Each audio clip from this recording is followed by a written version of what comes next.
45వ రోజు పాదయాత్రలో జన కెరటాలు ఎగిసిపడ్డాయి. పల్లెలు రాజన్న కూతుర్ని చూసి మురిసిపోయాయి. వైఎస్సార్ కాంగ్రెస్ జెండానే ఎజెండాగా ముందుకు కదులుతున్న షర్మిలకు ప్రజలు బ్రహ్మరథం పడుతున్నారు. షర్మిల వేసే ప్రతి అడుగు కాంగ్రెస్, టీడీపీ, టీఆర్ఎస్ గుండెల్లో బండ పడేటట్లు చేస్తోంది. చిన్న చింతకుంట మీటింగ్లో చంద్రబాబు తన జీవితంలో నిజం మాట్లాడారంటూ మండిపడ్డారు షర్మిల. కాంగ్రెస్, టీడీపీలవి నీచ రాజకీయాలంటూ నిప్పులు చెరిగారు. బీడీ కార్మికులతో మాట్లాడారు. రైతుల సమస్యలు తెలుసుకున్నారు. జగనన్న వస్తే రాజన్న రాజ్యం వస్తుందని హామీ ఇచ్చారు. ఇక పాలమూరు బాసటగా మరో ప్రజాప్రస్థానం స్పెషల్ ఎడిషన్లోకి వెళ్దాం.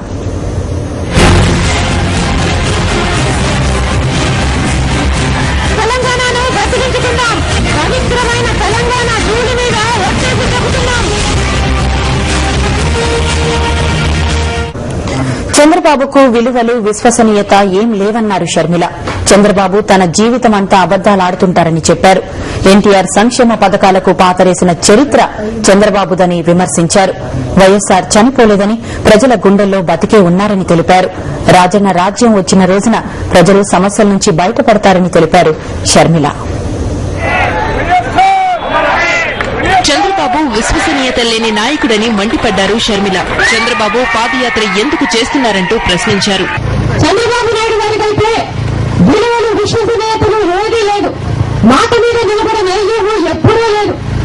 2 రూపాయలకు కిలో చేయమన్నారు ఎన్టీఆర్ గారు. అది తీసుకెళ్లి 5 రూపాయలు చేశారు చంద్రబాబు నాయుడు గారు. పూర్తి మద్యపాన నిషేధం అన్నారు ఎన్టీఆర్ గారు. ఈయనైతే ఎక్కడ చూసినా బెల్ట్ షాపులు పెట్టించారు. చంద్రబాబు నాయుడు గారు పుట్టిన ఆడపిల్లలందరికీ 5,000 రూపాయలు ఇస్తానన్నారు. కానీ ఎలక్షన్ గెలిచిన వెంటనే మర్చిపోయారు. చంద్రబాబు నాయుడు గారికి మాట మీద నిలబడే ఉద్దేశం లేనే లేదు. కొన్ని మాటలు చెప్తున్నారు, అబద్దాలు చెప్తున్నారు, లేని వాగ్దానాలన్నీ చేస్తున్నారు. ఏదైతే రాజశేఖర రెడ్డి గారు చేసి చూపించారో, రుణాలు మాఫీ అయితేనేమి, ఫీజు రీయింబర్స్మెంట్ అయితేనేమి, ఆరోగ్యశ్రీ అయితేనేమి, అవన్నీ ఇప్పుడు చంద్రబాబు నాయుడు గారు చేస్తారని వాగ్దానాలు ఇచ్చుకుంటూ వెళ్తున్నారు. ఈయనకు చేసే మనసే ఉంటే ఆయన అధికారంలో ఉన్నప్పుడు ఎందుకు చేయలేదని అడుగుతున్నా. వైఎస్సార్ బతికి ఉంటే కోయల్ సాగర్ ప్రాజెక్టు ద్వారా తాగు, సాగునీరు అందేదని తెలిపారు. ఈ ప్రభుత్వం మిగిలిన 25% పనులను కూడా పూర్తి చేయడం లేదన్నారు. కోయల్ సాగర్ ఈ పార్టీకి రాజశేఖర రెడ్డి గారు బ్రతుకుంటే అయిపోయేది. రామన్పాడు ప్రాజెక్టు పూర్తయిపోయేది. రాజశేఖర రెడ్డి గారు నిధులు ఇవ్వడం జరిగింది. 3 సంవత్సరాలు దాని మీద రాజశేఖర రెడ్డి గారు చలి చేయడము జరిగింది. మన దురదృష్టం శాఖ రాజశేఖర రెడ్డి గారు వెళ్లిపోయారు. కనుకనే తాగునీరు, సాగునీరు 2 రావాల్సిన రామన్పాడు ప్రాజెక్టు నుంచి నీళ్లు రావడం లేదు. కోయల్ సాగర్, రామన్పాడు ప్రాజెక్టుకు రావాలి. కోయల్ సాగర్ నుంచి అర్థమవుతుందమ్మా. రాజశేఖర రెడ్డి గారు బతుకుంటే మీకు సాగునీరు, తాగునీరు 2 వచ్చేది పాటికి. మీకు రావడం లేదు అంటే ఆ పాపం ఇప్పుడున్న సర్కార్ది. 3 సంవత్సరాలైనా దాని మీద పని చేయడం లేదు వాళ్ళు. దేవుడున్నాడు కాబట్టి ప్రజల కోసం జగనన్నను పంపారని షర్మిల చెప్పారు. రాజన్న రాజ్యంలో 1 కోటి ఎకరాలకు నీరందుతుందని చెప్పారు షర్మిల. దేవుడు అనేవాడు ఉన్నాడు, అందుకే మనం జగనన్నను ఇచ్చాడు. మనకు ఆశ ఇంకా బ్రతికే ఉంది. జగనన్న తప్పకుండా త్వరలో బయటకు వస్తాడు.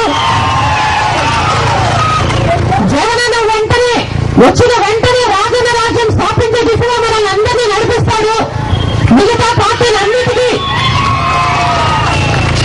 సమయం వచ్చినప్పుడు మిగతా పార్టీలన్నిటికీ మీరు బుద్ధి చెప్పి జగనన్నను ఆశీర్వదించిన రోజు రాజన్న రాజ్యం మళ్లీ వస్తుంది.